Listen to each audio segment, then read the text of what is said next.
Vamos começar, então, hoje o nosso momento de estudo. E a gente sempre começa com uma mentalização, como disse o Werneck, o que é Deus, o que é esse Deus, o que é isso, né? E aí, para a gente fazer esse momento, já que nós estamos aqui, né? Vamos apenas fechar os nossos olhos por alguns instantes, para que a gente possa se acalmar. E eu entendo muito que o nosso pensamento, ele se liga às pessoas com quem nós nos afinizamos, por esses laços, né, de amizade que a gente estabelece, mesmo vendo os nossos colegas à distância, mas é como se todos nós estivéssemos participando, nesse momento, desse mesmo espaço, né? Um estudo em conjunto, onde nós podemos aprender e trocar experiências. Então, que nós sejamos envolvidos por essa vontade de aprender mais. Que assim seja. Bom, pessoal, eu vou pedir licença para vocês hoje. Se vocês viram, não sei quem teve a oportunidade de ver lá no estudo de hoje, mas assim, nós hoje vamos dar uma viajada. E para fazer essa viagem que nós vamos fazer hoje, eu chamei a ajuda, né, de um espírita que talvez a gente não conheça muito, talvez alguém aqui conheça, né? Tem já talvez Vicente, não sei, Alfonso, alguém. O Canuto de Abreu. E para começar o nosso estudo, antes de a gente entrar propriamente no capítulo, para que a gente possa, né, já ir harmonizando a nossa mente com o estudo de hoje, eu queria colocar aqui para vocês, rapidamente, uma explicação por que que eu coloquei para vocês aquela história, né? Eu coloquei dois trechos que eu tirei daquele livro, né, do Canuto de Abreu, mas eu queria falar um pouquinho do Canuto de Abreu. E por que que esse personagem, que é o espírita, né, por sinal inteligentíssimo, que fez várias viagens à França, trazendo de lá, inclusive, um acervo histórico riquíssimo, e esse acervo histórico que ele trouxe de textos, de folhetos e de tudo que ele encontrou, né, relacionado a Allan Kardec, hoje faz parte de um grupo de pesquisa da Universidade Federal de Juiz de Fora, e esse grupo de pesquisa está aproveitando todo esse acervo que o Canuto de Abreu, enquanto esse espírita que se dedicou, né, à tradução, inclusive, dessa edição histórica aí, e essa edição que eu estou mostrando para vocês, ele fez exatamente em 1957, da comemoração dos 100 anos da publicação do Livro dos Espíritos.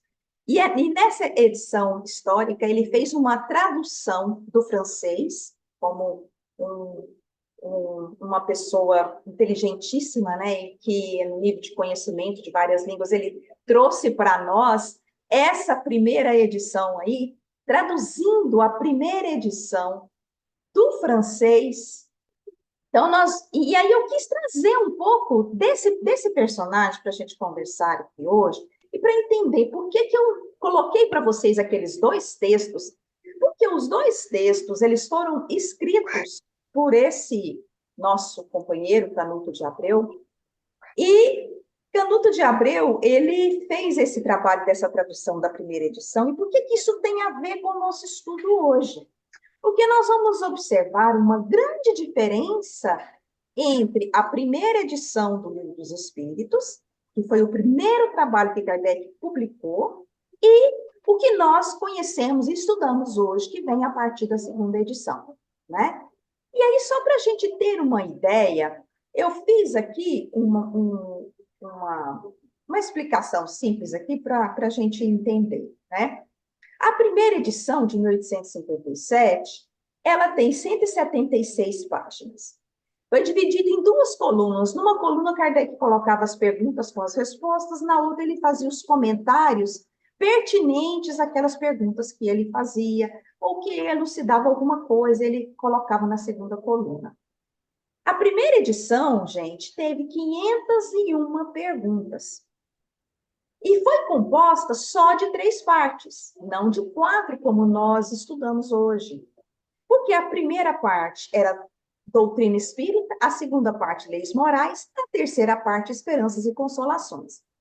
A segunda edição, o que mudou foi que Kardec acrescentou mais questões, de 501 passou para 1019, ele, ele dividiu a primeira parte da doutrina espírita em duas, que ele colocou como sendo causas primárias e o mundo espírita.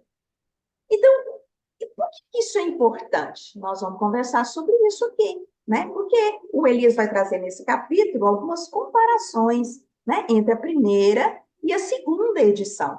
Então, só para a gente ter uma noção, eu acho que aqui a maioria das pessoas tinha noção, mas pode ter alguém que não tem ainda essa noção. Então, só para a gente não tirar isso da nossa mente. Olha, de 501 perguntas, Kardec já na segunda edição, e a segunda edição, contando que a segunda edição foi quase um ano depois que ela foi já feita, né? Então, se a primeira a primeira edição saiu para abril de 1857, a segunda foi para março de 1860. Quer dizer, 3 anos depois, né? 3 anos depois, ele já fez uma segunda edição totalmente remodelada, né? Então, assim, olha que interessante, que nível de trabalho que ocorreu da primeira para a segunda edição. Então, dito isso, deixa eu parar aqui. Eu vou tomar um pouquinho mais o tempo de vocês, que eu quero falar um pouquinho sobre agora, sobre o trabalho que eu acho importante também a gente entender um pouquinho. Por que eu trouxe o trabalho do Canuto de Abreu? E eu quero colocar aqui agora esse slide aqui para que a gente possa ver um pouquinho sobre esse projeto, que é o projeto Allan Kardec. É esse o projeto que está lá na Universidade Federal, né, uma parceria entre a Universidade Federal e Juiz de Fora. E esse projeto, não sei quem já teve conhecimento, talvez aqui algumas pessoas já tenham tido conhecimento, já tenham acessado. Gente, é muito legal. Então, eu sugiro a vocês, digitem lá no Google, entra lá, Projeto Allan Kardec, você já vai cair lá dentro da universidade, exatamente dentro da página que trata desses arquivo digital. Então, o que eles estão fazendo? Recolheram esse projeto, o objetivo dele é trazer todo esse material, esses documentos históricos, né? Cartas, bilhetes, recortes, jornais e tudo que foi achado na época, né, desse trabalho todo de Kardec. E esse projeto, ele está sendo mantido lá na universidade e começou com um convênio entre a Universidade de Juiz de Fora e a Fundação Espírita André Luiz. Porque foi para a Fundação Espírita André Luiz que o filho do Canuto de Abreu passou todo o acervo que Canuto de Abreu tinha trazido da França, das várias viagens que ele fez na França. Então, eu acho isso muito interessante, porque já que nós estamos falando do trabalho de contextualização, do trabalho de entender um pouco mais esse contexto, né, que a obra foi escrita, e como que Kardec compôs a sua obra, então eu achei interessante trazer essa informação para vocês. E o que tem lá? Tem de tudo. Cartas e cartas de Kardec para Amélie. Cartas e cartas da Amélie para Kardec. Cartas de Kardec para outros correspondentes. Vários trechos, várias correspondências, vários bilhetes. Então, tudo lá. E você clica, você vai ver o original, a imagem original em francês e o documento já em francês e o documento traduzido. Então, o material é riquíssimo. E está sendo feito de uma forma muito, muito bem organizada, né? Então, esse material, que faz parte, né, hoje pertence, os acervos, né, pertence ao Museu Allan Kardec, que é o ACOL, né, é Museu Allan Kardec.online, e aí é esse material todo que está lá, que está guardado, que está sendo traduzido e disponibilizado para nós que queremos, né, ver, entender, conhecer um pouco mais quem era esse ser, Allan Kardec, de onde que ele veio, como ele compôs a sua obra, e o que isso pode acrescentar para a gente entender, né? O ser humano, o professor, o estudioso Allan Kardec, tá? Então, eu vou abrir agora para vocês, não sei se ficou claro a explicação que eu dei. Alguma dúvida, gente? Alguém quer falar alguma coisa sobre isso? Então, agora, para a gente começar o nosso estudo, Me permita um pequeno comentário? sim, É bom lembrar que entre a primeira edição e a segunda edição, não é só questão de 3 anos. Teve uma troca de correspondência muito grande. Então, houve um aprofundamento na maneira de pensar, houve discussões com várias pessoas, tanto na França como de fora da França. Então, o, a segunda edição de 1860 é um outro livro, que tem uma quantidade enorme de colaborações, tanto de espíritos encarnados quanto desencarnados. Então, houve um aprofundamento sobre o assunto, houve uma maneira, pensar de uma maneira um pouco diferente do que foi pensado no primeiro livro. Não sei se algumas coisas a gente até discorda, né? Porque ele colocou como sendo dos espíritos alguma coisa que ele tinha colocado como comentário dele em vários pontos, mas em outros ele evoluiu o pensamento, ele melhorou a maneira de explicar aquilo que ele estava colocando. uhum, muito bem colocado. Vicente, quer falar também? Pode falar. Realmente, você fez uma colocação sobre aquele estudo da Universidade Federal de Juiz de Fora, é muito interessante.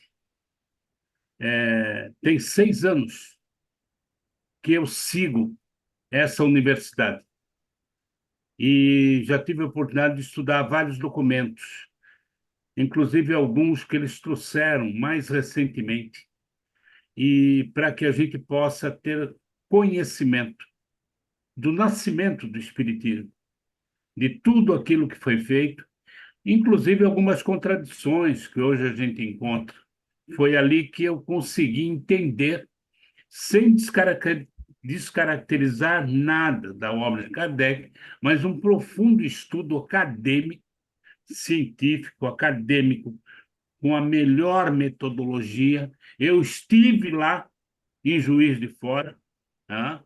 E vale muito a pena quem puder seguir esses estudos, porque eles estão evoluindo, tá? Só isso. Obrigado. Muito obrigada, Vicente, pela sua contribuição. Gente, então vale a pena, viu? Quem não entrou ainda, entre que você, a gente entra lá dentro, dá vontade de não sair, porque você quer ler tudo, você quer ver tudo. Quem é o homem Kardec, né? Que cartas maravilhosas as cartas que ele escrevia para a Amélie. Então, assim, gente, muito legal. Bom, mas vamos continuar aqui. E agora nós vamos entrar propriamente no nosso estudo. E para entrar no nosso estudo, nós vamos começar com justamente a questão, né, que eu coloquei para a gente poder começar a nossa discussão. E para a nossa reflexão inicial, nós já vamos começando, né? Primeira pergunta que eu coloquei lá, para todo mundo, agora eu quero ouvir vocês. O grupo mediúnico no qual você é coordenador recebeu uma mensagem de um mentor da casa. Você acha que seria importante a divulgação para as atividades da casa, mas percebeu que um pequeno trecho não corresponde ao entendimento espírita kardeciano? O que você faria? Letra A, você divulgaria como está na íntegra. Letra B, você excluiria o trecho problemático e divulgaria o restante. E letra C, você não divulgaria. Bom, então agora é com vocês. Quem Eu falou? acho aqui a reação, letra B. Bom, pode falar. Quem levantou a mão aí, pode falando. Eu fiquei muito na dúvida, Ah, qual foi a dúvida, mas Rita? não, na dúvida pelo seguinte, porque eu sou muito assim, eu entendo que se é um estudo, se a gente se propõe a um estudo, eu entendo que deva ser colocado na íntegra e dizer coloca-se na íntegra, porém, trabalhando aquilo ali, entendendo por que aquele pedaço não estaria de acordo, quer dizer, haveria uma análise daquilo que não estaria em conformidade com a doutrina. Isso seria o meu primeiro pensamento. Hum. Mas como não havia essa opção, eu fui pela letra B. É ótimo. Tá, Vicente. Eu vou fugir daquelas opções Lá vem o Vicente. e Vai, Vicente. dizer que benéfico seria se pudéssemos discutir a situação com outros membros experientes do grupo mediúnico e talvez até buscar uma segunda opinião do mentor espiritual sobre a melhor forma de proceder. A transparência, o diálogo aberto com o grupo, ele vai poder ajudar e garantir que a decisão que está sendo tomada esteja alinhada com os valores e práticas do Espiritismo. Eu acho que o importante é o diálogo nesse caso, tá? Para que a gente possa dirimir qualquer dúvida. Esta é a minha opinião. Obrigado. Obrigada, Vicente. Vai lá, Nadir. Então, eu estou com a B, eu excluiria o trecho problemático e discutiria o resto. Ah, eu não divulgaria, porque se tem contradição, ou eu sou assim, é 8 ou 80, ou eu passo tudo ou eu não passo. Se tem contradição, complica. Não divulgaria. Certo. Não. Tá bom. Alfonso, Vamos lá buscar no Livro dos Médiuns. vai lá. Kardec, ele mesmo diz que o intérprete ideal seria aquele um que tivesse o maior conhecimento, o maior cabedal cultural e, principalmente, o maior cabedal moral. O grande inconveniente desse intérprete, com um cabedal intelectual elevado, é que ele interpreta e modifica as mensagens. Então, aquele médium moralmente elevado, mas que não tenha uma qualidade intelectual elevada, ele provavelmente vai ser mais fiel à mensagem. Eu entendo a partir daí que a mensagem deve ser, sim, transmitida. Porém, concordo plenamente com o Vicente. Vamos conversar com um grupo experiente do Centro Espírita para verificar se essa contradição fere situações básicas da doutrina, ou fere a bondade que deve ter em toda a mensagem, mas para daí sim fazer uma censura ou não. Mas, a princípio, divulgaria a mensagem, principalmente se for numa sessão aberta, porque para alguém aquela mensagem é direcionada. E não sou eu, o médium, muito menos o coordenador do grupo, que vai censurar uma mensagem que é direcionada para alguém que eu não sei quem é.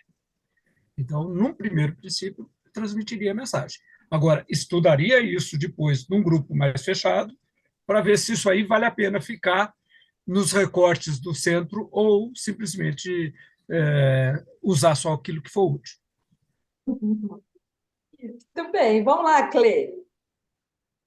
Não, eu estou mais entre o Alfonso e o Vicente. Eu analisaria, pedia um suporte para alguém mais experiente do que eu, que tivesse. E não divulgaria de imediato, mas como diz o Alfonso, né? Porque se realmente aquela mensagem foi enviada por um espírito, provavelmente seria benéfico para alguma pessoa do grupo, né? Então, mas antes de divulgar, eu também conversaria com os mais elevados do que eu, para tomar uma decisão melhor. É o que eu faria também. Bom, vocês colocaram. Bom, a Rita quer falar de novo. Vai lá, Rita. Na realidade, eu não quero nem falar de novo, não. Eu queria só fazer uma pergunta, Ah, porque o Alfonso, ele sempre quando fala alguma coisa, aquilo me chama atenção e eu fico, né? Ele falou assim, a não ser que seja uma reunião aberta. E aquilo ficou. Gente, vocês desculpem a minha ignorância, juro, se realmente é uma ignorância. Mas na casa existe, eu nunca vi, tem 15. Existe essa reunião aberta mediúnica? Já ocorre em casa espírita isso? Porque eu vou falar, eu nunca vi uma reunião aberta. Então, isso é fato, existe isso. Em alguma casa espírita eu nunca ouvi, juro. Existem algumas casas, eu já participei de uma reunião aberta, de uma não, mais de que um, no Centro Espírita Perseverança, que é enorme aqui em São Paulo, e no Centro Espírita que eu trabalho lá em Matão, nós temos, na quinta-feira, são reuniões abertas, e na segunda são reuniões fechadas. A reunião aberta ela é muito mais para palestra e tudo mais, mas existe o processo mediúnico e são lidas as mensagens coletadas. Por quê? Porque tem gente assistindo ali que, de repente, aquela mensagem é direcionada para aquela pessoa. Então, todas as mensagens coletadas são totalmente lidas, mas elas são recolhidas e são publicadas no site do Centro Espírita Equilíbrio somente aquela uma que o grupo dirigente acha que vale a pena publicar. Não são publicadas todas, não. Nas reuniões fechadas, normalmente são reuniões que são levados nomes que precisam de um trabalho mais sério, etc. Então, já é uma reunião de desobsessão, de doutrinamento de espíritos, não de pessoas encarnadas. Então, já são reuniões com o grupo mais pequeno do próprio centro. E no Perseverança, por exemplo, eles têm reuniões fechadas, inclusive com, com batuque, com o banda.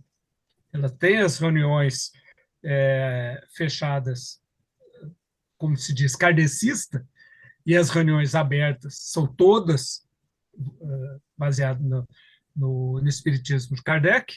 Agora, tem reuniões fechadas, não é no mesmo lugar, né, é em outro local, onde é batido o tambor. Então, são práticas de espiritismo que convivem sem nenhum problema maior. Eu vou deixar a Maria de Lourdes e a Bebete falar e depois eu vou retomar, só para a gente fechar essa primeira questão, não ficar tão aberta aí, porque eu tenho alguns pontos que eu acho que eu tenho que colocar. Por favor, Maria de Lourdes. Então, eu já frequento o espiritismo já faz muitos anos, né? Então, quando existe uma reunião espírita, às vezes acontece de alguém receber a comunicação de algum espírito, mesmo que essa reunião não seja para essa finalidade. Mas a pessoa que conduz essa reunião, ela tem que estar preparada para essas eventualidades, né? Para poder conversar, inclusive, com o espírito, né?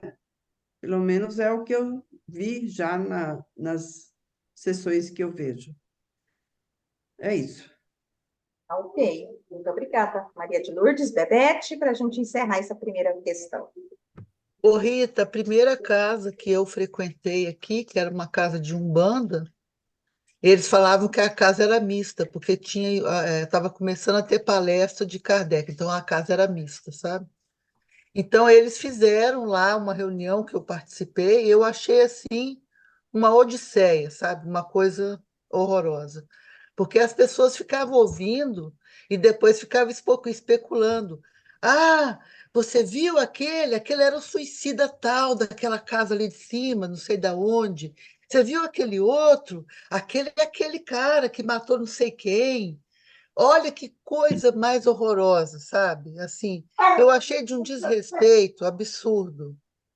E as pessoas que estavam fazendo isso eram os trabalhadores da casa, que é pior ainda, né? Então, sei lá, eu é isso que eu queria contar, já que você perguntou. Tá bom, então agora deixa eu entrar, porque talvez a falha tenha sido minha não especificar corretamente a forma da reunião. Então, imaginando, né? Eu imaginei que ficaria claro colocar que seria a reunião mediúnica da casa, porque eu não pensei que uma reunião seria reunião aberta. Seria uma reunião fechada, nesse segundo modelo que o Alfonso falou, tá? Então, seria uma reunião onde tem uma equipe mediúnica que está ali naquele momento, destinada a essa reunião mais de atendimento espiritual, de diálogo com os espíritos, né? Essa reunião mais de esclarecimento e acolhimento, tá? E nessa reunião, normalmente, acontece uma vez ou outra de vir alguma orientação espiritual. Vindo essa orientação espiritual, e você, como coordenador da reunião, se você notou que algo na mensagem, na orientação, não estava muito claro, né? Então, a proposta era nessa direção, da gente analisar. O que você faria? Você se sentiria bem, né? Por quê? Porque eu fiquei imaginando como Kardec deve ter reagido e agido, né? Quando recebia dos espíritos algumas mensagens, né? Então, a intenção era que a gente se colocasse nessa posição. O que você acha que você poderia fazer, né? Então, eu achei muito interessante quando algumas pessoas colocaram que divulgaria, mas com uma ressalva. Achei interessante essa posição. Divulgar, mas fazendo uma ressalva. Olha, esse trecho, tal, tal, tal, tal. Ou eu achei interessante, mas parece que a gente fica assim com um pouco de dúvida se a gente suprimiria aquela parte. Parece que a gente não pode mexer no que veio dos espíritos. Parece que eu depreendi um pouco isso do que foi falado aqui. É como se a gente, nós, meros mortais, não pudéssemos, né, ler e dar uma organização na mensagem para que ela ficasse uma mensagem, né, assim, né? Será que não tem um pouco disso também? Será que nós não ficamos um pouquinho assim, nesse impasse, talvez? Como proceder? Algumas pessoas falaram, não, eu corrigiria, né? Eu retiraria aquela parte e divulgaria o restante. Não perderia em nada, já que aquela parte seria contraditória, né? Então, assim, é muito interessante a gente observar esse processo, né? É muito interessante a gente perceber que não é toda casa espírita que o grupo mediúnico conversa sobre mensagens que são recebidas. Eu não sei aqui, talvez se a gente fosse fazer um levantamento das nossas casas espíritas, quais as nossas casas onde tem reunião mediúnica, que as mensagens que vêm, elas passam por uma análise conjunta ali de todos os médios, se vai divulgar ou não. Vocês concordam de divulgar ou não? E o grupo fala, se o grupo todo chegar à conclusão, olha, eu não achei que essa mensagem está muito ok, não. Eu achei que tem muito mais coisa da cabeça do médium do que realmente do espírito, de algum espírito, né, que está em condição de orientar alguma coisa aqui. E se o espírito sugere alguma coisa que vai contra os princípios ali da casa, né? Pode acontecer também. Será que faz parte do espírito? Será que parte da cabeça do médico? Como é que é isso? Então, assim, são tantas questões que entram em jogo, né? Para a gente poder analisar, né? Então, foi só uma provocação, de leve, gente. Depois nós vamos continuar conversando. Agora, vamos entrar no nosso... Ô, Iracilda, posso pode falar falar. rapidinho? Pode. Eu entendi agora a sua provocação e fiquei aqui pensando em Kardec realmente, né? Porque quando ele recebeu essas mensagens, ele acabou modificando algumas mensagens, não foi isso? Então, eu entendi agora a sua colocação. Se eu estivesse no lugar de Kardec, o que eu faria? Eu acho que a pergunta agora caiu para mim ficou mais responsável. E vamos amadurecendo essa discussão. Não está fechado aqui ainda. Vamos ver se o texto que traz, Ok. deixa a gente um pouco mais, né? Vai, Bebete, coloca para a gente dar seguimento aqui. Tem um exemplo que surgiu hoje, numa coisa que aconteceu na casa que eu faço estudo do Evangelho, de manhã. A condutora do estudo disse assim: é que chegou na quinta-feira uma mensagem do grupo mediúnico dizendo que a gente tinha que ampliar a assistência. Bem, a assistência, para mim e para o Brasil inteiro, eu acho, diz respeito à assistência social, certo? Ela já interpretou e disse que não tem nada a ver, que assistência social eles fazem, que assistência é entre nós, os trabalhadores da casa que precisam ter assistência. Então, você vê, uma pessoa séria, que eu considero ela séria, pega a mensagem recebida, transmitida diretamente do grupo, dá uma interpretação conforme ela quer. Então, se eu divulgo alguma coisa que contradiz ao pensamento coletivo, imagina no que dá isso. Por isso que eu digo, eu não divulgaria. Muito bem. Então, vamos lá, vamos começar o nosso texto aqui, porque o texto hoje é um texto, assim, até tranquilo, né? Eu acho que foi tranquilo para a gente ler, porque ele é bem pequeno, porque, né, ele tem uma proposta, eu acho que é um pouco mais leve, né? Bom, e aí? Quem quer começar lendo para nós, para a gente poder começar a sintonizar com o texto aqui, a composição dos textos por Kardec, na visão do Elias, né? Na visão do Elias, é claro que aqui vocês têm toda a liberdade de discordar, vocês têm toda a liberdade de acrescentar, de não concordar mesmo, falar, olha, eu acho que é assim, eu acho que pode ser assim, assim, assim, né? Isso é ótimo, né? É bom isso, porque a gente pode até rever, né? Ajudar o Elias a rever o trabalho dele para as próximas edições aí. Então, vamos lá. Quem começa lendo? Pode ser eu, Iracilda? Pode, Nadir. Capítulo 9, né? A composição dos textos de Kardec, por Kardec. Ao estudar os textos kardecianos, em especial os 5 livros estruturados por ele sob a forma de Pentateuco, é preciso reconhecer, antes de tudo, que não se está diante de um texto sagrado que exige do seu leitor uma atitude de fé, mas sim diante de um esforço consciente de análise, de compreensão de conteúdos elaborados em contexto situado em uma época que diz de nós, de mais de 150 anos. A comparação da primeira com a segunda edição de O Livro dos Espíritos nos fornece pistas claras a respeito do critério utilizado por Kardec para compor seu conteúdo. O modo como ele lida com as respostas ou com as mensagens obtidas dos espíritos deixa evidente que ele não se prendeu nem à literalidade do texto e nem à sua integridade.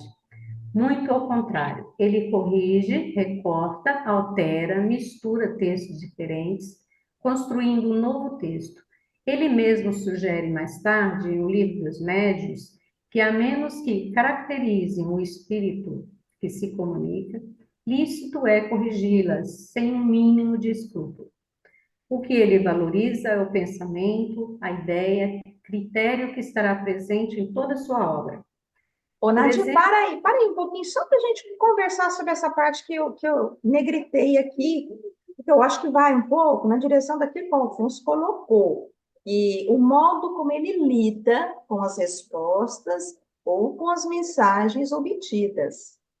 O objetivo desse capítulo é justamente esse, né? É a gente entender como Kardec lidava com aquilo que vinha dos espíritos.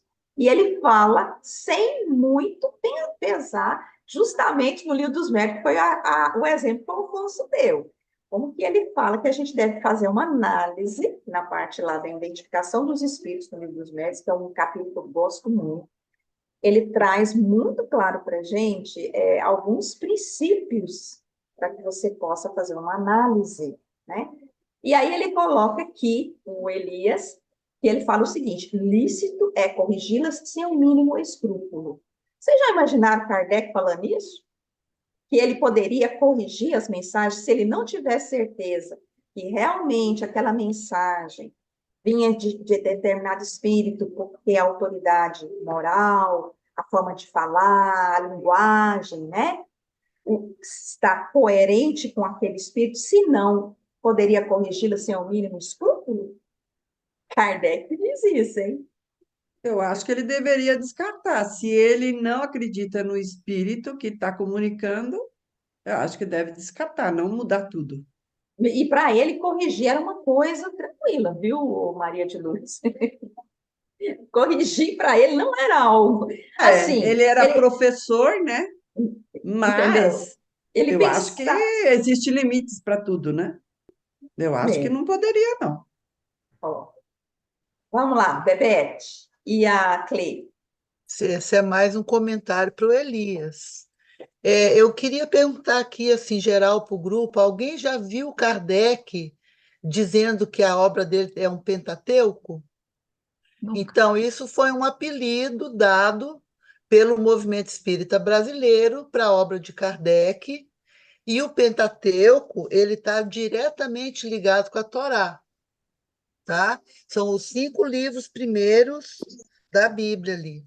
Então, assim, para quem critica essa coisa religiosa, esse aspecto religioso do espiritismo, denominar Pentateuco é afirmar o contrário.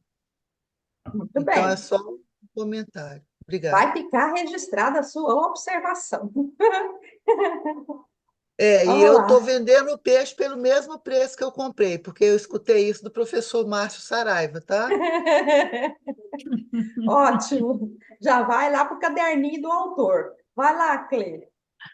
Não, então, a minha dúvida é o seguinte: quando o Kardec fala que quando ele fazia a revisão, que ele preferia excluir 9 questões do que admitir uma errada, ele não estaria fazendo ali uma correção em tudo isso? Uhum.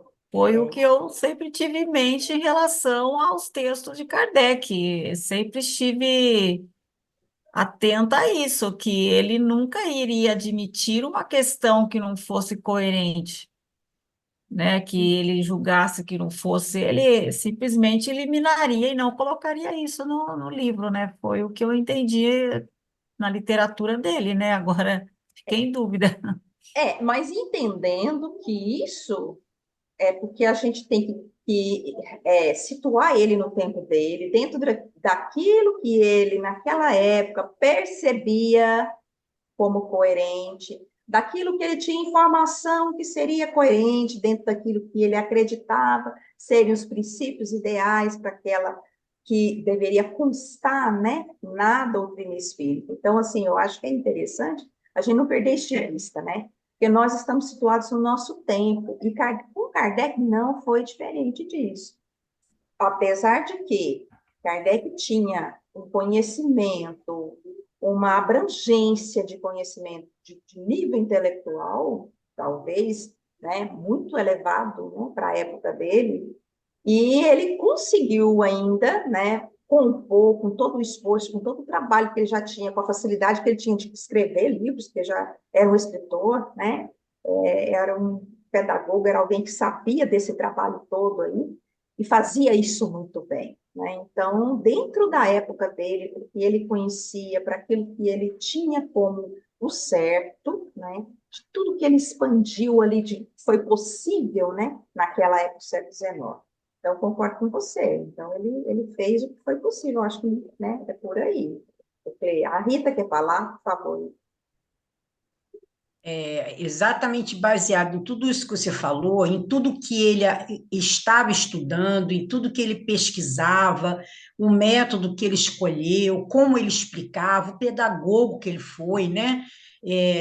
Uma pessoa assim, assim, quando eu penso em Kardec, eu penso num homem à frente do tempo dele, né? E para mim, nunca foi problema nenhum imaginar que ele pegasse isso tudo, lesse, relesse e colocasse do jeito dele e pensasse assim, não, isso aqui não está de acordo, não, vamos modificar isso. Para mim sempre foi muito tranquilo imaginar Kardec fazendo isso. E eu achava um absurdo, talvez e por isso, né, tenha sido muitas vezes apedrejada, mas é exatamente pelo que eu falava. Eu falei, gente, mas não tem como imaginar uma pessoa naquele tempo recebendo mensagem de espírito de todas as partes do mundo. As pessoas leem aquilo e seguem ao pé da letra e bota aquilo como regra, como coisa que não quer discutir sobre aquilo. Como? Se não, é o que eu falei um dia desse, gente, nem internet, nem se sonhava né, com internet, com nada. E como é que o cara ia fazer isso, gente? Receber mensagem, juntava tudo, aí escrevia o que o Espírito falava. Isso aí é uma coisa totalmente irracional, pensar assim. Eu sempre analisei dessa forma. Pois é, e aí, quando a gente desapega, talvez fica, como disse o Werneck, parece que a gente está assim, todo sendo reformatado, mas eu acho que é tão interessante, porque parece que a gente sofre menos, sabe? A gente desapega, né? E vamos buscar aquilo que é essencial. Eu acho que é esse o segredo, né, gente? Bom, vamos lá, entendendo o que o Elias está querendo dizer aqui para nós, né? Essa questão dos prolegômenos aqui, que está lá na primeira edição do Livro dos Espíritos, né? Ele está trazendo aqui para nós, não sei se vocês já leram, né? Que lá tem uma mudança, né? Na segunda edição, ele fez uma mudança, acrescentou algumas coisas e colocou alguns nomes, né? Dos 10, ele colocou 10 nomes. Não eram só 10, eram mais, eram outros, talvez, não sei quem seriam, né? Mas ele colocou ali os 10 nomes das pessoas, dos espíritos que estavam, né? Ditando, né? Trazendo aquilo ali, aquele trabalho juntamente, né? Com a equipe que estava assessorando ele ali, né? Então, aí eu quero ver aqui se tem alguma dúvida sobre isso. Tranquilo? Essa parte aqui, que está lá na introdução do Evangelho, aliás, do Livro dos Espíritos, quando ele coloca lá, explicando o porquê da obra, né? Nadia continua lendo para nós. O mesmo acontece com a lista de nomes de espíritos que teriam assinado a mensagem e que só aparece a partir da segunda edição. Na primeira não consta nenhuma assinatura, e a única referência nesse sentido encontra-se no final do livro, na nota número 17, quando Kardec lista 8 nomes de espíritos, dos que concorreram simultaneamente a essas instruções. No caso, as instruções contidas no livro. Na segunda edição, ele apresenta outra lista, agora com 10 autores espirituais, alguns dos quais não constavam daquela primeira, como será detalhado um pouco mais adiante. Isso será observado também nas respostas que compõem o livro. Um exemplo disso pode ser observado na questão 50 da segunda edição, que é a fusão de duas respostas diferentes que constavam em um bloco de 4 perguntas sobre o número 21 na primeira edição. A espécie humana na Terra ha começado por um só homem? Não. Adão é então um ser imaginário? Não. Todavia, ele não foi o primeiro nem o único que povoou a Terra. Apareceram diversos homens a um só tempo na Terra? Já te foi dito isso, sim. E muito antes de Adão, que era o menos impuro. Podemos saber ao certo em que época viveu Adão? Mais ou menos naquela que lhe atribuem, cerca de 4.000 anos antes de Cristo. Gente, só para esclarecer, tirando a parte aqui contraditória desse pedacinho aqui, dessa questão de Adão, essa questão, será que ele está se referindo a Adão, a um ser, um povoamento específico, né, de alguma etnia? O que será isso aqui? Porque realmente aqui essa questão de Adão é muito, né, já está bem debatida. Não vou entrar nessa polêmica, não. Vamos fazer só uma comparação de como que ele compôs a resposta na segunda edição. Olha lá como que ele fez. Na segunda edição, tanto essas perguntas quanto as suas respostas foram reformuladas, aparecendo agora com a seguinte redação: a espécie humana começou por um único homem? Não. Aquele que chamais Adão não foi o primeiro, nem o único a povoar a terra. 51. Poderemos saber em que época viveu Adão? Mais ou menos na que lhe assinais, cerca de 4.000 anos antes de Cristo. Bom, Nadir, para aí um pouquinho, só para a gente ver aqui o que ele fez uma simplificada. Vocês estão vendo que interessante? Ele fez uma simplificada, né? Assim, bem, eu acho que talvez até, na minha opinião, né? Ele já devia estar questionando, ele já devia estar repensando aquela resposta, né? Nesses 3 anos, como disse o Alfonso, ele foi comparando e trazendo e repensando e articulando, talvez, né? Voltando naquelas mesmas questões, debatendo essa mesma questão, e simplificou apenas em 2 questões. E deu uma cortada em muita coisa que ele colocou na primeira edição. Então, ele não tinha medo de fazer isso. E é interessante, olha, ele junta, né? Ele mexe no texto, ele muda. Para ele, isso era tranquilo, como diz a Rita. Eu nunca vi que isso fosse problema para mim, para ele também não. Ele mexia, mudava, cortava, acrescentava, tirava, punha. E algumas coisas, a resposta aqui tá diferente. E aí aqui, Nadir, continua aqui. Algo parecido pode ser observado também na questão 38. Na primeira edição, ela aparece como parte da pergunta número 11, que não é numerada, com o seguinte texto: Como criou Deus o universo? Para me servir de uma expressão, vontade. Na segunda edição, a resposta está ampliada com um trecho que deve ter sido obtido mais tarde, uma vez que não consta na primeira edição. 38. Como criou Deus o universo? Para me servir de uma expressão, pela sua vontade. Nada caracteriza melhor essa vontade onipotente do que essas belas palavras da Gênesis. Deus disse: faça-se a luz, e a luz foi feita. Continua? Não, a Rita quer falar? Pode falar, Rita.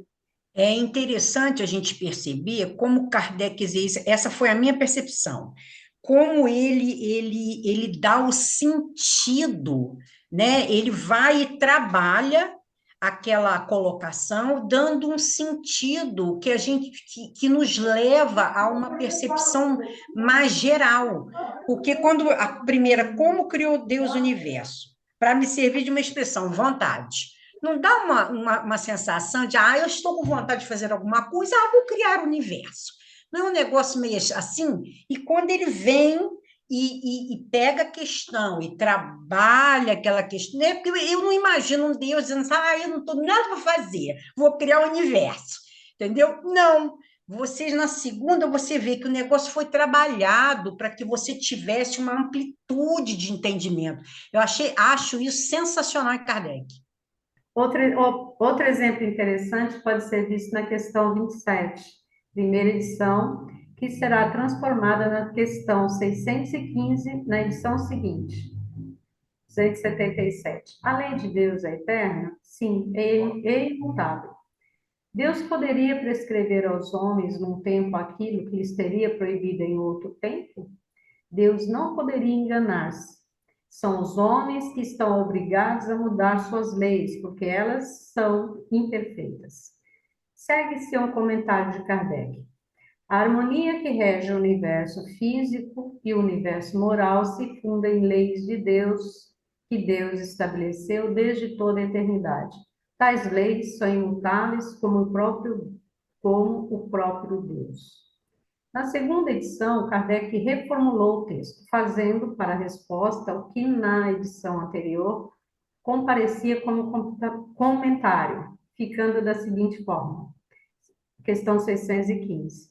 A lei de Deus é eterna e imutável como o próprio Deus.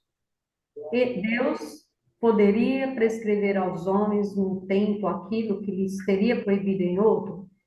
Deus não poderia enganar-se. São os homens que estão obrigados a mudar suas leis, porque essas são imperfeitas. As de Deus, essas são perfeitas. A harmonia que rege o universo físico E o universo moral se funda em leis que Deus estabeleceu desde toda a eternidade. Tá, gente, então olha aqui. O que que o Elias está querendo trazer com isso aqui? Por quê? Nós vemos, pelo menos talvez a maioria de nós, ou a forma como a gente, né, até então, eu nunca tinha parado para pensar nisso, assim como vocês também, agora que nós estamos vivendo toda essa ebulição, né, de questionamentos. Mas até então a gente falava, olha o que que os espíritos responderam na questão 616, certo? Só que o que o Elias está mostrando para a gente é que parte dessa resposta, que para nós seria dos espíritos, né? Porque a gente imaginava assim, ó, só as perguntas que Kardec direcionou aos espíritos. Não. Na 616, nós temos aqui que ele colocou parte do comentário que veio, que vinha ali à direita dessa questão que ele colocou aqui, que o Elias coloca, olha, na 277, que tinha esse comentário dele, ele agregou o comentário que ele fez à resposta na resposta da 616, como se fosse dos espíritos. E aí a gente vai ler lá. Vamos ver o que que responde, lá no Centro Espírita, né? Nós estamos estudando lá, dando um curso de espírito. Vamos ver o que que os espíritos responderam, né? Então, olha que interessante isso aqui. Não, muda. Tira a credibilidade do que está dito aqui. Agora, o que é interessante nisso? Olha, gente, é perceber que houve uma composição. Ele compôs um texto, parte dele, parte do espírito, e colocou ali. Ah, mas então, mas como é que você sabe que não é do... Ah, bom, porque foi um comentário que estava na primeira edição. Então, assim, a gente tem como fazer essa comparação e está tudo bem. Se a gente admitir que Kardec era esse escritor, era esse professor, era essa pessoa que não tinha medo nenhum de reformular, de voltar atrás e de melhorar aquilo que ele achava que poderia ser uma resposta coerente, uma resposta que estivesse ao nível, né, da pergunta. Então, eu quero deixar o Wellington falar, que eu já falei demais. O Wellington, fala aí, você levantou a mão. Você Ah, acabou respondendo a minha pergunta antes de eu fazê-la, né? Eu uai, fiquei aqui pensando. ah, Será que Kardec não tirou essas outras questões durante esse período de 3 anos aí, de outras evocações, de outros espíritos, né? Não seria outras respostas de outros espíritos, talvez? E aí você acabou colocando, né, que era um comentário que ele fez, foi agregado. Aí você acabou respondendo antes de eu fazer a pergunta. então tá bom. Não, e aí eu acho assim, eu acho que é interessante a gente perceber isso. Porque se o saudosismo, se esse cuidado, se essa sacralidade existe hoje em relação ao livro dos Espíritos, Kardec não tem assim. Tá claro. E eu costumo dizer que o melhor livro para a gente entender quem foi Kardec é o Livro dos Médiuns. Ali a gente entende quem é o professor, o escritor, o intelectual Allan Kardec. Na hora que ele. Porque ali a maioria dos textos é dele. Ali você vê com clareza toda a preocupação didática dele na obra. E aí eu acho interessante que isso aqui que a gente está fazendo é porque a gente precisa, né, de ampliar. Nós estamos só ampliando a nossa percepção dessa composição do Livro dos Espíritos. Não é uma obra sagrada. Ah, mas foi tudo dos espíritos? Os espíritos não se enganam. Se alguém detectar uma falha, pode ser uma falha, pode ser. Ué, quem disse que não? Kardec era humano também, gente. Né? A gente esquece do Kardec humano. E é só essa questão que eu acho que está sendo muito bem tratada aqui para a gente pensar, né? Vamos lá, Nadir, para a gente terminar isso aqui.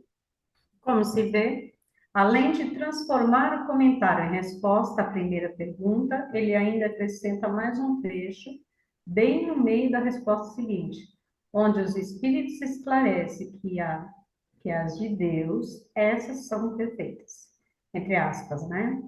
Fica claro que a resposta foi inteiramente reformulada com texto de diferentes origens, de diferentes autores, e que devem ter sido obtida através de diferentes médiuns. O que lhe interessava era compor um sentido claro. Outro exemplo interessante é a questão 354 da primeira edição, que será renumerada como 948 na segunda edição. 354, a questão. Que pensar do suicídio que tem por objetivo escapar à vergonha de uma ação má, não o absorve. Porquanto, o suicídio não apaga a falta, mas, ao contrário, ficam duas em vez de uma. Ai, desculpa, gente. Quando se haja tido coragem de fazer o mal, é mister ter de sofrer as consequências dele. Deus julga e, segundo a causa, pode algumas vezes diminuir seus rigores. Será possível que essa resposta tenha sido fornecida por um espírito que tenha sido padre na última encarnação? Talvez por isso ele se ache no poder de absolver, entre aspas, ou não, uma pessoa que comete suicídio.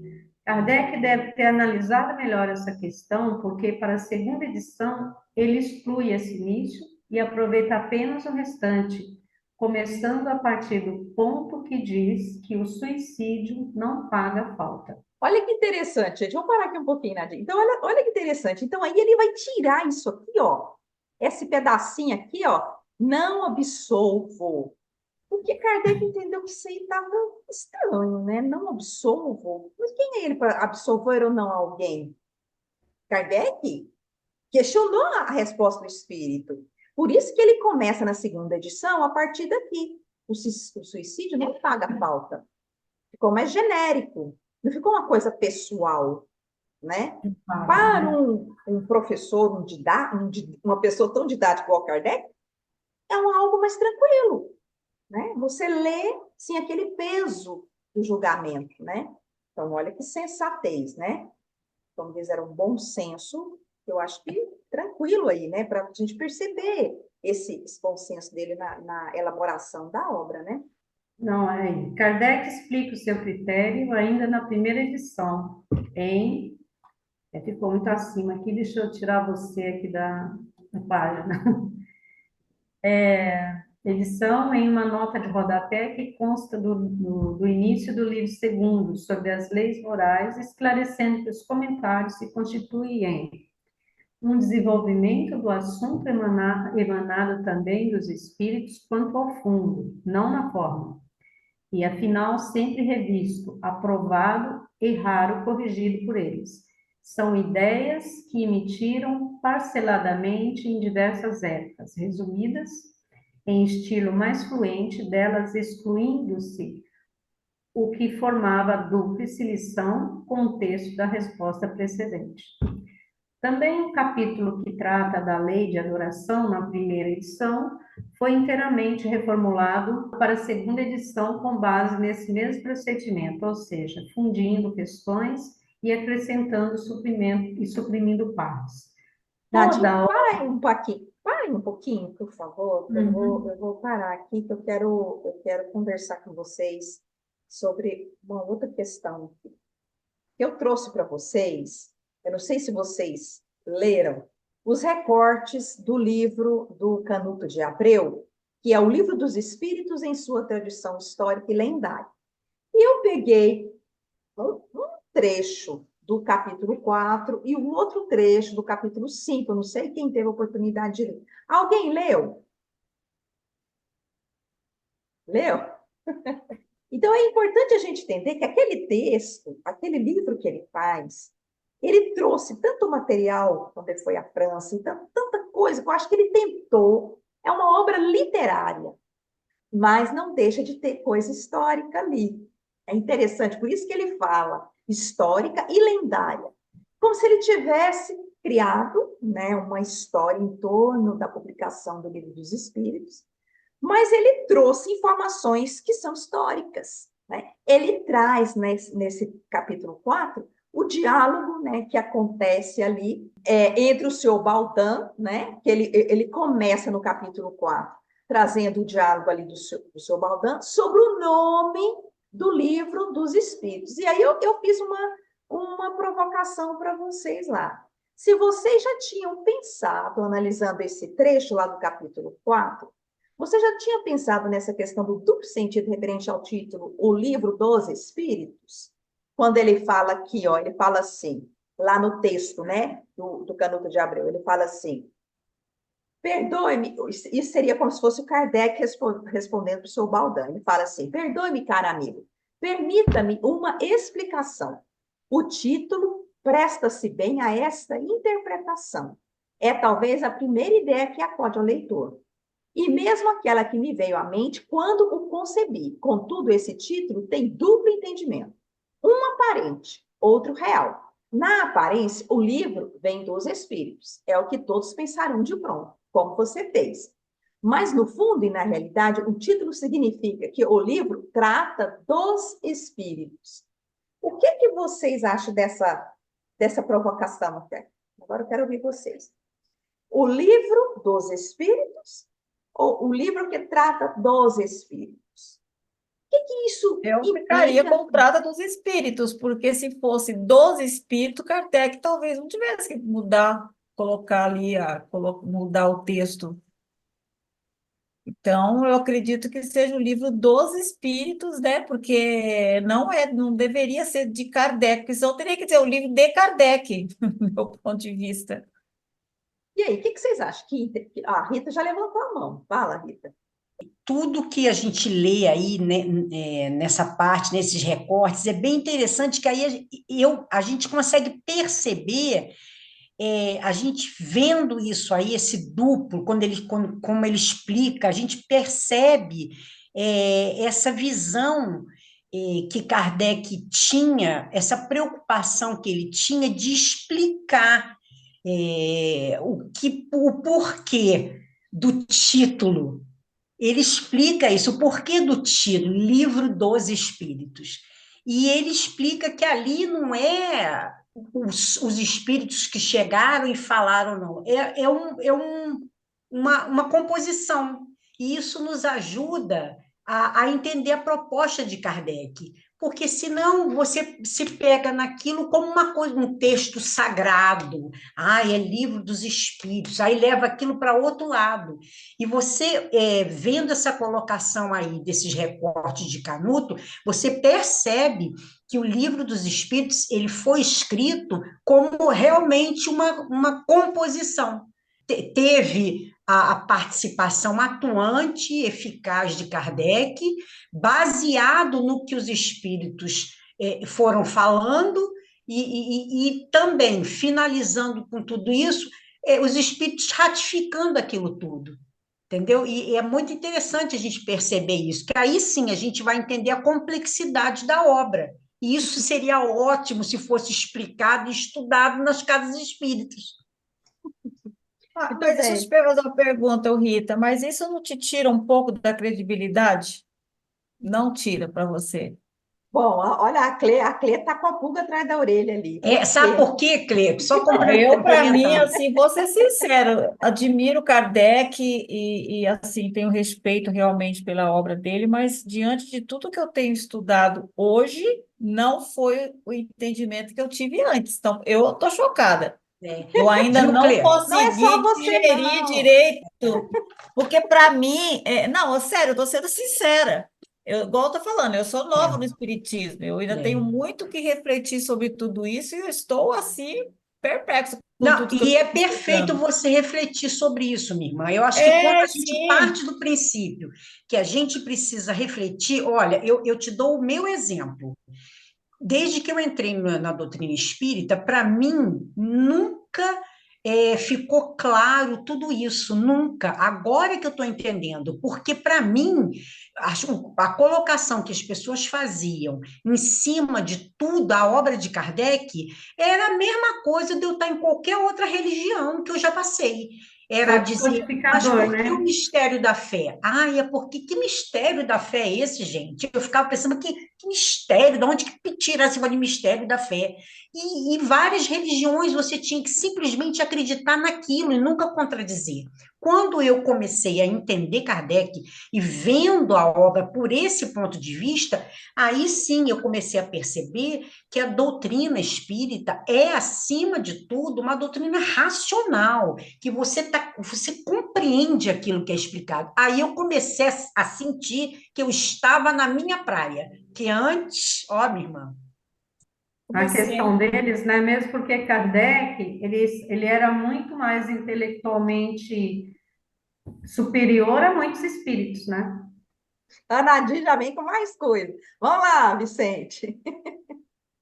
Essa pergunta aí, Hum, ela me traz assim uma perspectiva que pode enriquecer a compreensão no livro dos Espíritos, tá?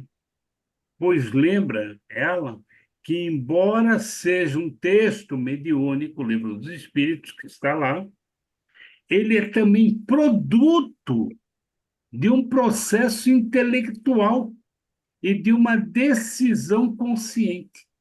Isso daí, para mim, aqui, pelo menos, na minha opinião, ele reforça a ideia de que a doutrina espírita não é apenas uma coleção de comunicações espirituais, uhum, mas também um corpo de conhecimentos que foi cuidadosamente examinado e apresentado de maneira a promover a reflexão e aprendizado.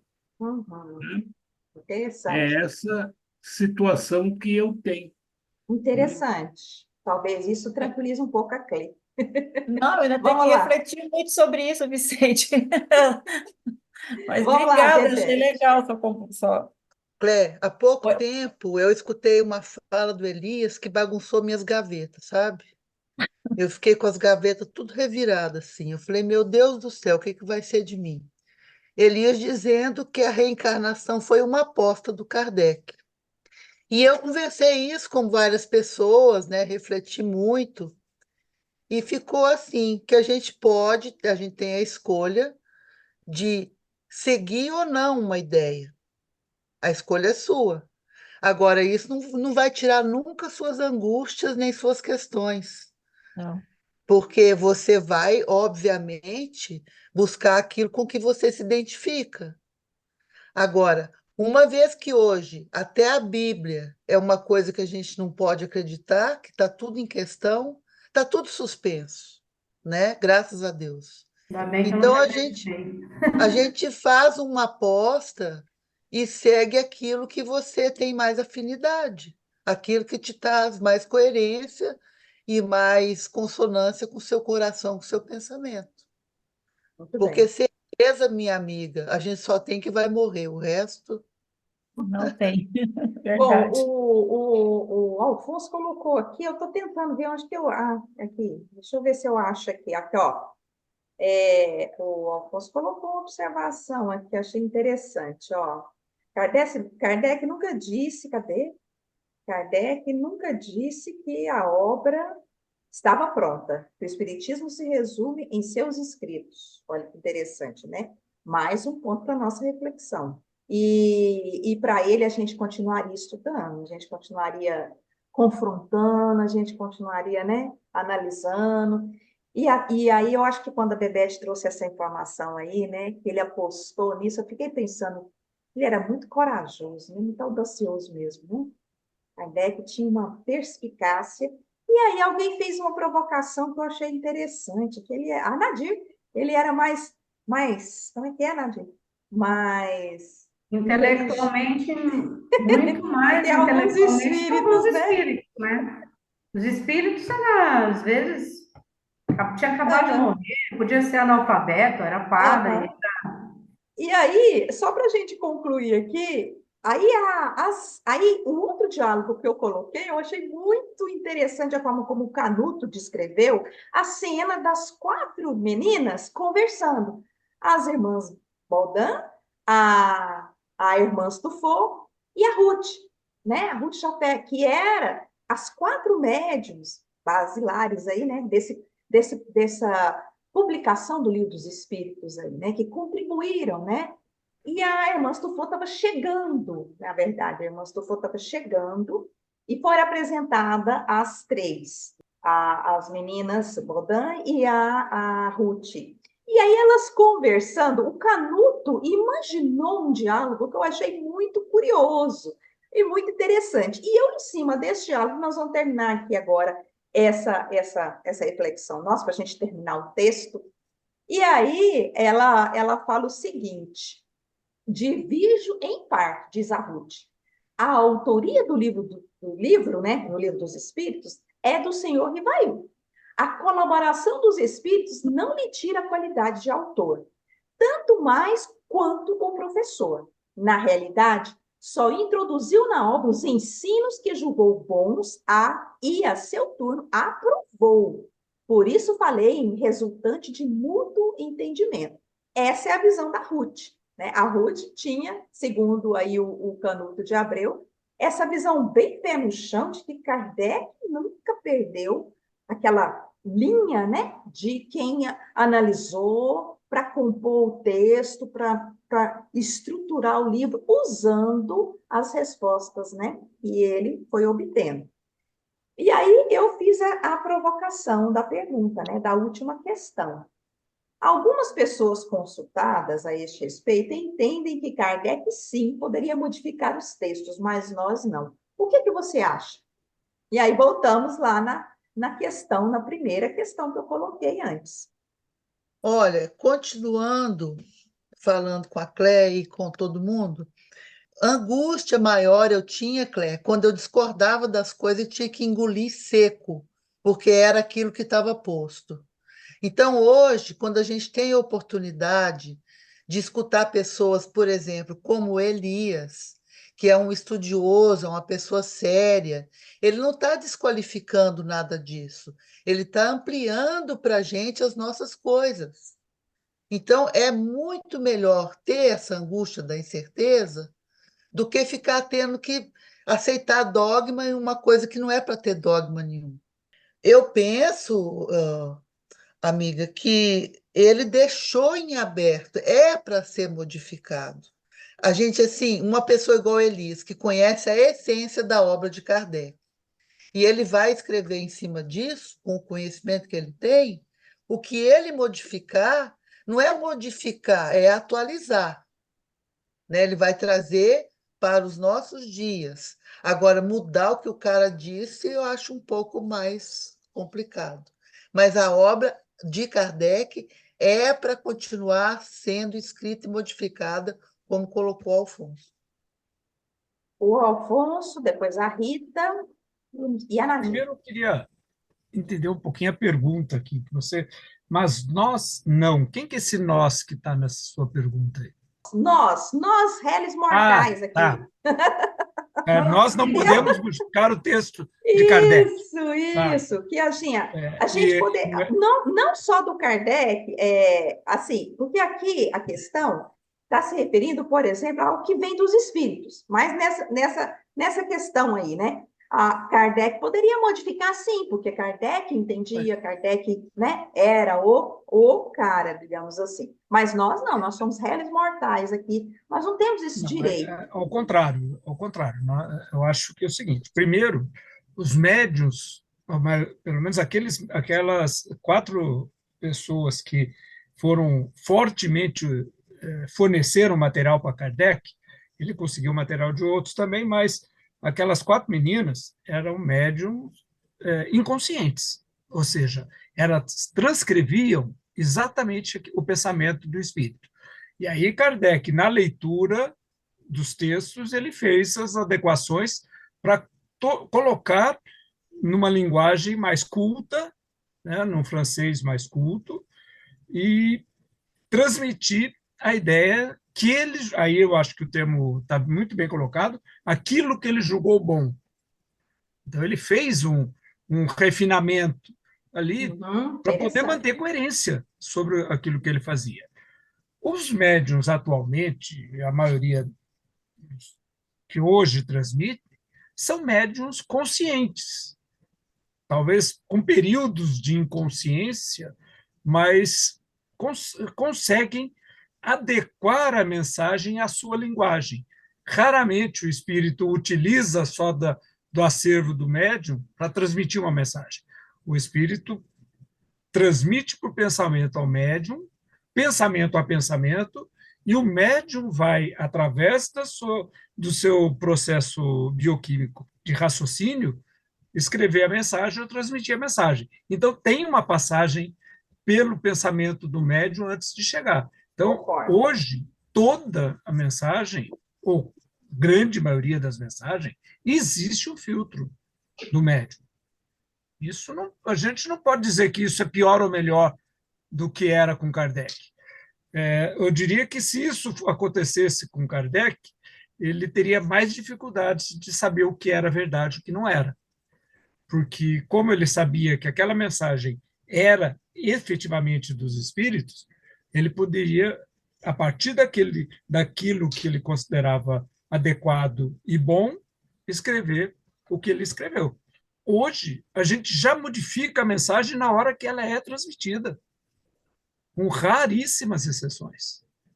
Então, falar que a gente não pode modificar o texto dos espíritos, eu não sei se aquilo que eu escrevi foi meu ou foi dos espíritos. Aliás, ao contrário, todas as vezes que eu fiz alguma coisa, alguma psicografia, alguma coisa, eu sabia que tinha coisa minha ali.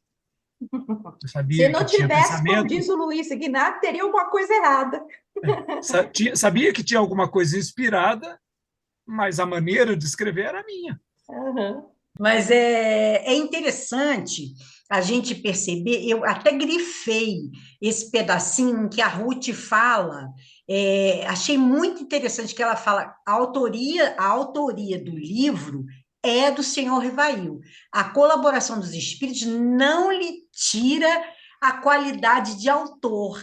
Aí eu achei interessante e fui buscar o que realmente seria o autor de uma obra. E achei interessante, até coloquei aqui, o autor de uma obra literária é a pessoa que cria o conteúdo original de um texto escrito, seja ele um livro, poema, ensaio, conto, ou qualquer outra forma de literatura. Esse indivíduo é responsável pela concepção, desenvolvimento e expressão das ideias, personagens, trama e estilo da obra. O autor pode trabalhar de forma independente ou colaborativa, mas é sempre aquele que possui a visão criativa e intelectual que dá origem ao texto. Então, é o Kardec, não tem, se você for pegar mesmo, o que é um autor? Aí você percebe que realmente é o Kardec que fez aquela composição. Ele sabia onde ele queria chegar. Exatamente. O que ele foi compondo daquela forma e o que ele foi buscando, né? Para chegar onde ele queria. O Alfonso, para a gente poder... desculpa, o Vicente, para a gente poder encerrar. Não sei se a Nadir ainda quer falar. Nós temos aqui a questão da modificação do texto. Kardec, sim, e nós, não.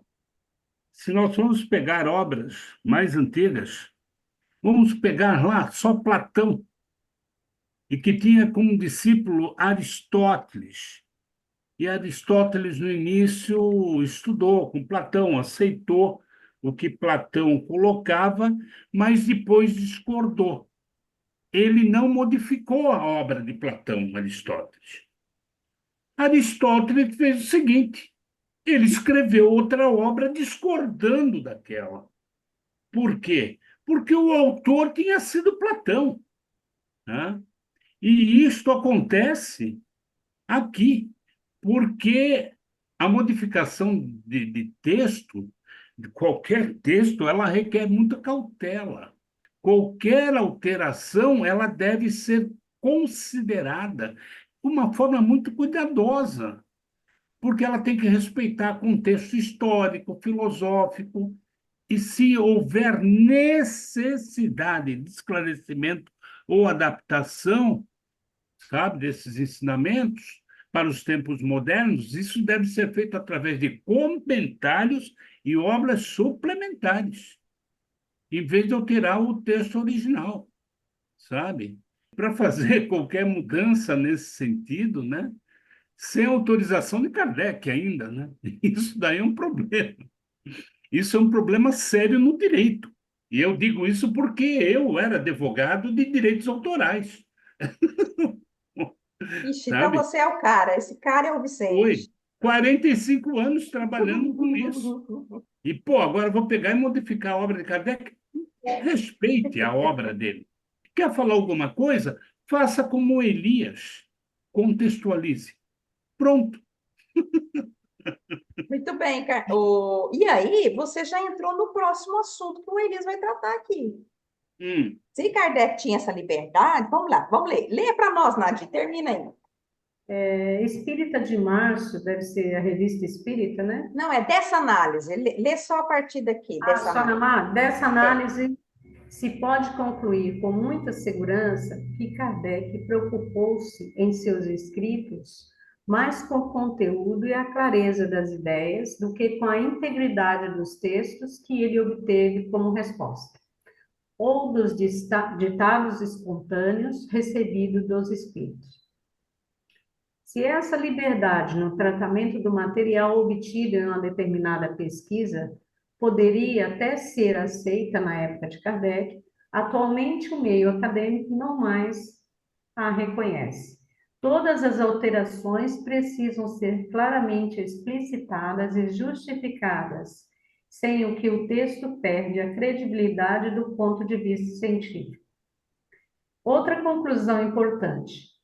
Ao contrário do que comumente se afirma, a autoria dos livros fundantes do Espiritismo é possivelmente mais atribuível ao próprio Allan Kardec do que aos espíritos entendidos de um modo geral como superiores.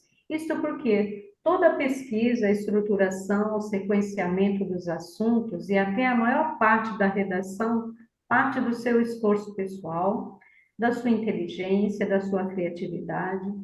Por mais que ele próprio, talvez por modéstia, tente nos convencer do contrário, o conjunto da obra mostra que ele é mesmo o autor principal. Bom, aí o Elias termina aqui essa parte falando, ele juntou o que a Rita falou, o que o Vicente falou. Eu achei muito interessante, porque o que a Rita falou nessa direção aqui, dele ser o autor é justamente esse que organiza, que tem a visão de onde ele quer chegar, e por que ele vai estruturar daquela forma, o que convém, o que não convém deixar para que a obra fique uma obra enxuta e caminhe na direção clara daquilo que ele quer. E também a questão que o Vicente falou, gente. Para Kardec, o que Kardec fez na proposta de que o livro fosse uma proposta de estudo científico, né? Um estudo, né, científico do que seja os espíritos, né? Se ele modificou alguma coisa, se naquela época, porque as pesquisas ainda estavam sendo estruturadas, a forma de pesquisar, a forma de como era percebida, né, a questão da pesquisa acadêmica, ainda não tinha toda essa estruturação que tem hoje. Por isso que o Vicente trouxe é importante. Você não vai pegar um texto e simplesmente modificar um texto já conhecido, um texto de um autor conhecido, um texto que você está usando, até um texto que você está fazendo uma referência, você não vai poder modificar aquele texto e colocar como seu, por exemplo. Isso dá um problema danado. Mas, para isso, hoje, voltando lá na questão das mensagens, quando eu perguntei aquilo, o que você faria? Você divulgaria ou não a mensagem? Talvez seja, né, dentro dessa visão colocada aqui, uma proposta mais assertiva seria a gente fazer uma observação, uma nota, né? E talvez a gente pudesse, né, ali, olha, esclarecendo que esse ponto, tal, talvez ficasse um pouco mais transparente a nossa observação. Até talvez a gente ajudaria as pessoas a julgar melhor, né, o conteúdo, trazendo talvez aquilo de acordo ou não com os princípios espíritas, para que a pessoa pudesse entender por que está sendo questionado aquilo ali. Então, talvez fosse uma postura um pouco mais adequada. Mas que a gente também não perca esse medo, né, do que trata, porque foi uma mensagem psicografada, porque veio uma orientação e que é dita como sendo do mentor, que a gente também não pode questionar, que a gente também não pode até trazer uma alteração ou sugerir uma alteração e propor que aquela alteração seja aceita, né? Desde que seja algo de comum acordo ali, né, para a equipe, para o grupo. Eu acho muito interessante. A Clê quer falar e eu vou deixar ela falar para a gente encerrar. Não, é porque você acabou colocando uma situação que eu estava justamente pensando em uma aluna, quando eu fiz o curso dos médiuns, que recebeu uma mensagem e ela falou para a moça depois: eu não entendi direito o que o espírito me disse. Então ele me falou assim, assim, assado, eu preciso concluir, porque eu não sei o que trazer, porque eu não entendi direito a mensagem. E eu achei aquilo fantástico, porque ela não trouxe, ela não colocou a impressão dela, sabe, no texto. Ela disse que não entendeu direito. Então, a pessoa que estava dirigindo o nosso curso ajudou ela, falou: não, eu acho que ele quer dizer isso assim, assim, assado, né? Então, assim, eu achei que foi muito verdadeiro aquela mensagem. E outras eu não senti tantas Uhum. veracidade, é mais ou menos isso. Então, o que você falou, né? Nós não podemos mudar nada que é nos colocado, pelo menos a gente pensa assim, né? Então, para mim foi um choque tudo isso, porque eu não sabia que Kardec havia, para mim era perguntas e respostas dos espíritos, por isso o livro dos espíritos, né? Mas eu estou aprendendo muito com vocês e estou refletindo bastante sobre tudo isso, como diz o Vicente, né? Se quiser fazer uma outra obra, né, Vicente? Fique à Tem que vontade. contextualizar. É isso. Para Ah, mim, então Mas tá isso só bom. muito engrandece Kardec. obrigada, eu tenho aprendido muito com vocês, claro, com a Beth também, mas enfim, a Rita, mas assim, eu estou realmente refletindo bastante sobre tudo isso. Que Mas é bom. normal quando você vê de frente uma coisa que você não estava, assusta, né? Uhum. Que você não tinha conhecimento sobre aquilo. Então, assim como aconteceu com Jesus, né? Quando ele teve a boa nova, muitos não aceitaram, né? E depois, hoje, todo mundo entende, né, o que Jesus falava, mas na época nem todos, né? Mas é isso. Mas obrigado por tudo. Gente, alguma observação a mais? Se não tiver, nós podemos nos despedir para eu encerrar essa gravação, né? Muito obrigada pela participação de vocês. Eu espero que a gente tenha crescido um pouquinho mais hoje.